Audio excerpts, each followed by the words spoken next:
Money, Power, and Monetary Regimes by Pavlina Tcherneva. Launching New Currencies. Because taxes create demand for the currency, they have also been used as a vehicle for launching new currencies. This can occur even in cases when the sovereign government has been unable to fulfill its duties to the public by using its own national currency. For example, throughout the 1990s, Argentina operated under a monetary regime called a currency board, which required the nation to maintain a fixed exchange rate with the dollar, thereby abdicating monetary sovereignty and subjecting public spending decisions to the maintenance of the peg. This arrangement severely constrains the ability of the government to spend national currency, pesos in this case. New pesos in Argentina could be put in circulation only after the acquisition of foreign exchange, US dollars, held in central bank coffers. Argentina's government had to either earn or borrow dollars first before it could increase or its spending in pesos.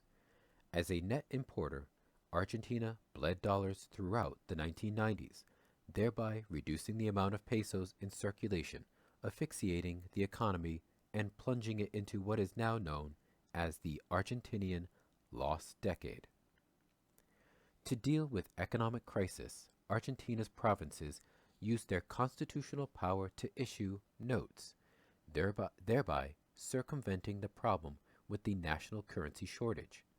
The new notes, patacones or lecopes, for example, began circulating overnight, even though the Argentinians themselves did not trust the currency and there was no legal tender laws that required people to use it.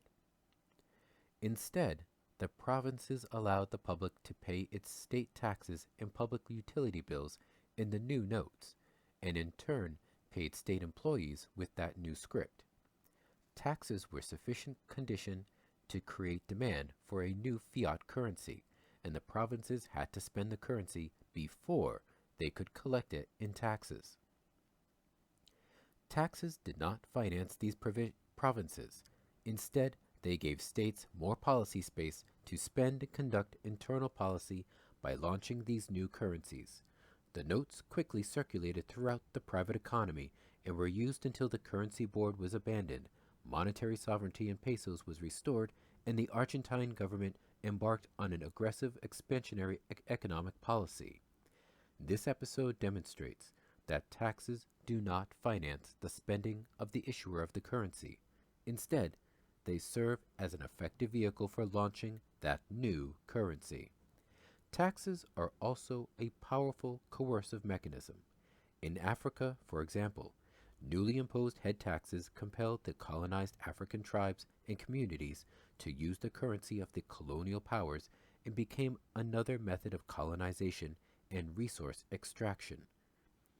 Whereas the local population previously had no use for the colonial currency, with the imposition of taxes on the local population denominated in British pounds, French francs, or other colonial currency, tribes began to sell crops and labor in exchange for the colonial currency in order to settle the new tax obligation.